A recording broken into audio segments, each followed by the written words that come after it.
తెలుగు చలనచిత్ర పరిశ్రమలో విభిన్నమైన స్థానం తనికెళ్ల భరణిది. నటుడిగా విలక్షణ పాత్రల పోషణతో పాటు రచయితగాను పేరొందాడు భరణి. గతంలో సిరా లాంటి లఘు చిత్రాన్ని తెరకెక్కించిన తనికెళ్ల తాజాగా మిథునం అనే పూర్తిస్థాయి సినిమాకు దర్శకత్వం వహించాడు.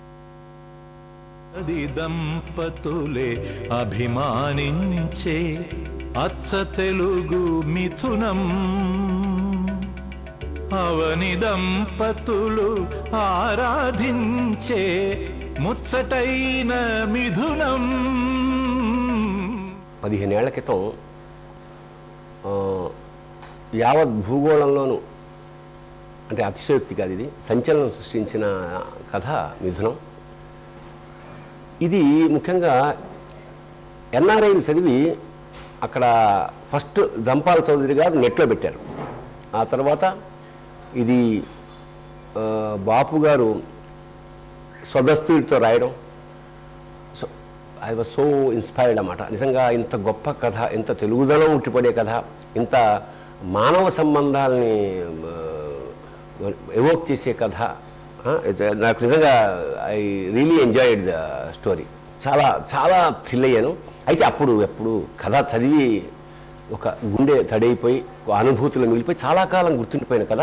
అలాగే చాలామందితో షేర్ చేసుకున్నాను. ఇంత చిన్న కథని ఎలాగా సినిమాగా చేయాలని కూర్చొని ఆలోచిస్తూ సీన్లు వెళ్ళడం ప్రారంభించాను. 2 గంటల కథ.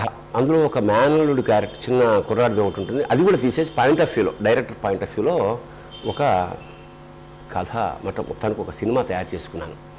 It was my dream. అవని దంపతులు ఆరాధించే ముచ్చటైన మిథునం,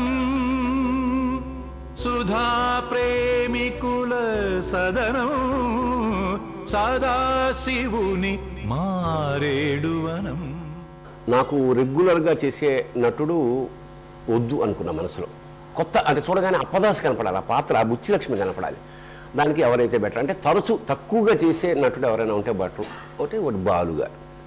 రెండో క్వాలిటీ ఏమిటంటే బాపు గారి బొమ్మ ప్రకారం సన్నగా ఉన్నా వాడు భోజన ప్రియుడు సినిమాలో, అంచేత కొంచెం పుష్టిగా ఉంటే బాగుంటుంది ఎంటర్టైన్మెంట్ అనేది రెండో పాయింట్.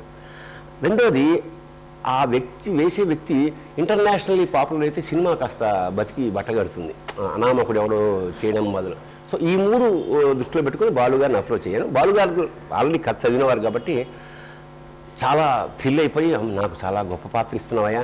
అసలు ఫస్ట్ పాయింట్ ఏంటంటే ఇంత చిన్న కథని సినిమాలాగా మలిచావు అని క్వశ్చన్ చెప్పాను. కథ అంతా డీటెయిల్ చెప్తే చాలా అప్రిషియేట్ చేసి దీనికి నాకు తెలిసి లక్ష్మి గారు అయితే బాగుంటుందని ఆయనే సజెస్ట్ చేశారు. ఎందుకంటే ఏజ్ పరంగా ఇప్పుడు 60 దాటాలి, చాలా గొప్ప యాక్టర్, మహానటి ఉండాలి. ఎందుకంటే 2 పాత్రలతోటి 2 గంటలు మరి బోరు కొట్టకుండా లాగాలంటే ఆవిడ దగ్గరికి వెళ్ళాను.